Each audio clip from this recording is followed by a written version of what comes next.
اگر آپ کو اپنے منہ کا ذائقہ ہمیشہ کڑوا، کھٹا یا عجیب سا محسوس ہوتا ہے تو یہ صرف ذائقے کا مسئلہ نہیں بلکہ آپ کے جسم میں چھپی کسی بڑی خرابی کی نشانی بھی ہو سکتی ہے۔ آج کی ویڈیو میں آپ کو بتاؤں گی کہ منہ کا ذائقہ خراب کیوں ہوتا ہے، اس کی وجوہات کیا ہیں اور اسے قدرتی طریقے سے کیسے ٹھیک کیا جا سکتا ہے، اور ان سب کے ساتھ ساتھ چند بہترین ہومیوپیتھک میڈیسنز بتاؤں گی جو آپ کے اس مسئلے کو بالکل ٹھیک کر سکتی ہیں۔ منہ کا ذائقہ خراب رہنے کا مطلب ہے کہ ہر وقت منہ میں کڑوا، کھٹا، دھات جیسا یا برا ذائقہ یا بدبو محسوس ہونا، چاہے آپ کچھ کھائیں یا نہ کھائیں لیکن ذائقہ ٹھیک نہیں ہوتا۔ یہ کیفیت عارضی بھی ہو سکتی ہے، لیکن اگر یہ مسئلہ کافی عرصے تک رہے تو اسے نظر انداز نہیں کرنا چاہیے اور اس کا ٹریٹمنٹ کرنا چاہیے۔ منہ کا ذائقہ خراب ہونے کی سب سے بڑی وجہ معدے کی خرابی ہے۔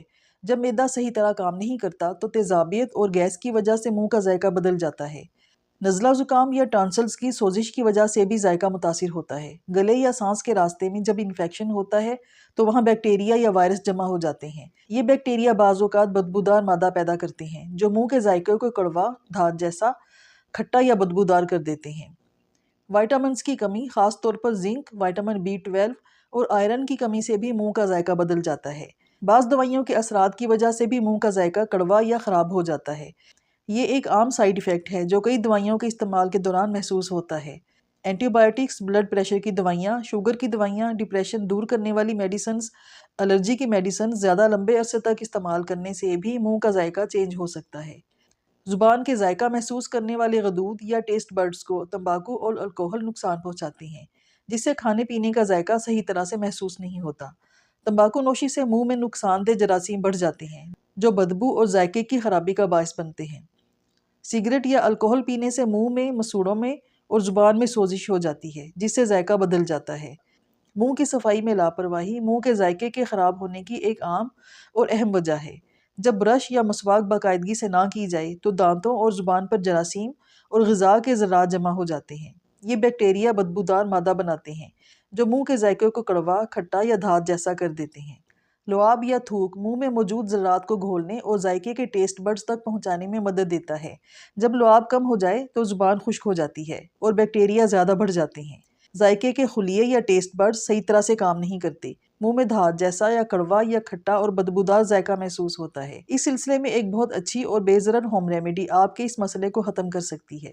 اس کے لیے 1 چمچ سونف کو 1 گلاس پانی میں ڈال کر رات کو ڈھک کر رکھ دیں۔ اگلے دن صبح نہار منہ سونف کو چھان کر نکال دیں اور پانی پی لیں۔ چند دنوں کے استعمال سے آپ کے ٹیسٹ بڈز بالکل ٹھیک کام کرنا شروع ہو جائیں گے۔ منہ کا کھٹا، کڑوا یا برا ذائقہ ختم ہو جائے گا۔ اب میں آپ کو منہ کا ذائقہ ٹھیک کرنے کی چند بہترین ہومیوپیتھک میڈیسنز بتاتی ہوں، لیکن پہلے یہ جان لیں کہ ہومیوپیتھک میڈیسنز بیماری کے نام پر نہیں دی جاتی بلکہ علامات کے مطابق دی جاتی ہیں، اور ہر علامت کی مختلف میڈیسن ہوتی ہے۔ اس سلسلے میں پہلی علامت منہ کا ذائقہ کڑوا ہونا ہے۔ اگر آپ کو منہ کا ذائقہ ہر وقت کڑوا محسوس ہوتا ہے، چاہے جو مرضی کھائیں، اس کے بعد منہ کا ذائقہ کڑوا ہو جاتا ہے، تو پلساٹیلا 30 اس کڑواہٹ کو ختم کر سکتی ہے۔ 2 گھونٹ پانی میں میڈیسن کے 3 ڈراپس ڈال کر دن میں 3 بار چند دن تک پینے سے آپ کا یہ مسئلہ ٹھیک ہو سکتا ہے۔ اگر آپ کو صرف پانی کا ذائقہ کڑوا محسوس ہوتا ہے، اس کے علاوہ کھانے پینے کی کوئی چیز کڑوی محسوس نہیں ہوتی، تو آرسینک ایلبم 30 بہترین رزلٹ دیتی ہے۔ اس کے بھی 3 ڈراپس 2 گھونٹ پانی میں ڈال کر دن میں 3 بار چند دن تک پینے سے پانی کا کڑوا محسوس ہونا اور منہ کا ذائقہ ٹھیک ہو جاتا ہے۔ اگر ہر وقت منہ کا ذائقہ کھٹا رہتا ہو تو کیلکیریا کارب 30 استعمال کریں۔ یہ کھٹاس دور کرنے کی بہترین میڈیسن ہے۔ اس کے بھی 3 ڈراپس 2 گھونٹ پانی میں ڈال کر دن میں 3 بار کچھ عرصہ تک پینے سے بہت افاقہ ہوتا ہے۔ اگر صرف صبح کو اٹھ کر آپ کے منہ میں برا سا ذائقہ آتا ہے اور منہ کا ٹیسٹ عجیب محسوس ہوتا ہے، منہ سے بدبو آتی ہے اور باقی سارا دن منہ کا ٹیسٹ ٹھیک رہتا ہے، تو نکس وامیکا 30 کے 3 ڈراپس 2 گھونٹ پانی میں ڈال کر چند دن تک استعمال کریں۔ آپ کی یہ پرابلم ختم ہو جائے گی۔ فرینڈز، اس کے علاوہ بھی بہت سی ہومیوپیتھک میڈیسنز ہیں جو مختلف علامات پر مختلف مریضوں میں الگ الگ کام کرتی ہیں۔ اگر آپ کے اندر کوئی خاص علامت پائی جاتی ہے تو آپ کسی اچھے ہومیوپیتھک ڈاکٹر کو دکھائیں، اپنا چیک اپ کروائیں تاکہ آپ کو آپ کی مخصوص میڈیسن دی جا سکے۔ تو اگر ویڈیو پسند آئی ہو تو اسے لائک، سبسکرائب اور شیئر ضرور کریں تاکہ دوسرے لوگ بھی اس مفید معلومات سے فائدہ اٹھا سکیں۔ شکریہ۔